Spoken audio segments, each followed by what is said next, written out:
नमस्ते, देख रहे हैं कंट्री इनसाइड न्यूज़ का यूट्यूब प्लेटफॉर्म। बिहार से बड़ी ब्रेकिंग खबर आ रही है। बिहार के पुलिस उप महानिदेशक जेएस गंगवार ने प्रेस कॉन्फ्रेंस किया और बीएसएससी परीक्षा जो आयोजित की गई थी, प्रथम पाली में क्वेश्चन पत्र वायरल हो गया था, उसको लेकर अपना प्रेस कॉन्फ्रेंस किया। प्रेस कॉन्फ्रेंस में जेएस गंगवार ने कहा कि मोतिहारी से क्वेश्चन आउट किया गया था।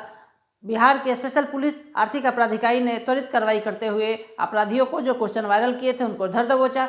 सुनिए जेएस गंगवार साहब क्या कह रहे हैं प्रेस कॉन्फ्रेंस में। 3 लाख से ऊपर कैंडिडेट 3 पालियों में बैठ रहे थे। हर एक पाली में 3,10,000 से ऊपर थे और बहुत सारी पालियों में एग्ज़ाम चल रहा था। जो सूचना प्राप्त हुई उसमें आर्थिक अपराध इकाई के द्वारा कांड संख्या 40/2022 दर्ज कर लिया गया। इसमें धोखाधड़ी के कांड, आईटी एक्ट की धारा और बिहार परीक्षा संचालन अधिनियम भी लागू किया गया। इस पूरे मामले में जो पुलिस उपाधीक्षक स्तर के अनुसंधान करता है उनके द्वारा अनुसंधान किया जा रहा है। काफ़ी टीम इसमें अलग अलग तरीके से काम कर रही है। अनुसंधान में ये बात अभी तक प्रकाश में आई है कि परीक्षा प्रारंभ होने के लगभग आधे समय के बाद, परीक्षा 10 बजे से प्रारंभ थी और 12:15 पर समाप्त होनी थी। लगभग आधे समय के बाद 10:53 से 11:09 के बीच में परीक्षा केंद्र से कोई फ़ोटो खींच करके भेजा गया, जिसकी सूचना आर्थिक अपराध को मिली। उस सूचना पर जैसे ही आर्थिक अपराध इकाई की टीम ने काम करना शुरू किया तो बहुत सारे ज़िलों में जो बहुत सारे परीक्षा केंद्र हैं उन सभी में से वो ज़िला आइडेंटिफाई किया तो पता चल गया कि ये मोतिहारी ज़िले से लीक हुआ है। फिर ये पता चल गया कि शांति निकेतन जुबली स्कूल से ये लीक आउट हुआ है और उसमें उस कमरे का पता चल गया, क्योंकि उस फोटोग्राफ में कुछ ऐसे इंडिकेशन थे जिससे ये पता चल गया कि उस कमरे से लीक हुआ। और उसके बाद जो हमारी कोडिंग टेक्निक थी उससे ये भी पता चल गया कि किस अभ्यर्थी के पास में वो क्वेश्चन पेपर था। तो कुल मिला के हम लोगों ने उस परीक्षा केंद्र, उस हॉल और उस परीक्षार्थी को भी लोकेट कर लिया। इस मामले में पुलिस के द्वारा सारी जांच अभी की जा रही है। उस परीक्षार्थी को पुलिस ने अरेस्ट कर लिया।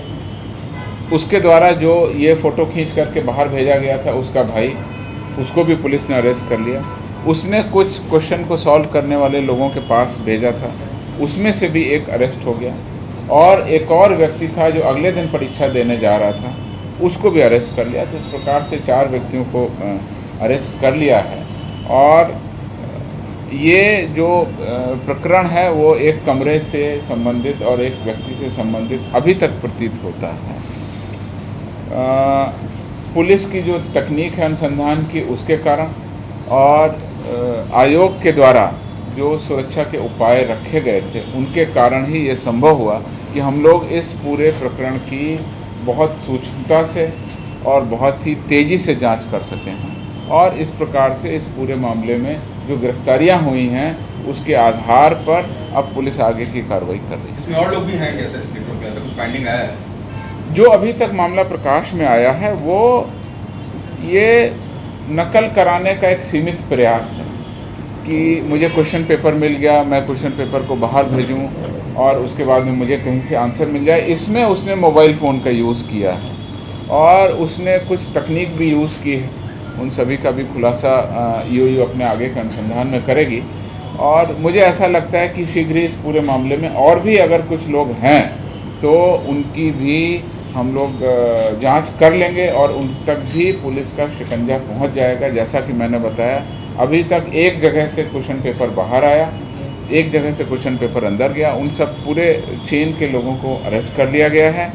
जहां तक इन्विजिलेटर, परीक्षा केंद्र और परीक्षा के जो सुपरिटेंडेंट, जो केंद्राधीक्षक वगैरह होते हैं, उनकी भूमिका की भी जाँच आर्थिक अपराध इकाई सूचना से कर रही है। अभी तक उनके विरुद्ध में कोई ऐसा साक्ष्य नहीं है कि उनकी मिलीभगत से ऐसा हुआ हो, लेकिन पुलिस हर मामले पर जांच कर रही है और उनका जो जांच करने का तरीका है वो बहुत ही गहन है और बहुत ही सूचना से इस मामले में जांच की जा रही है।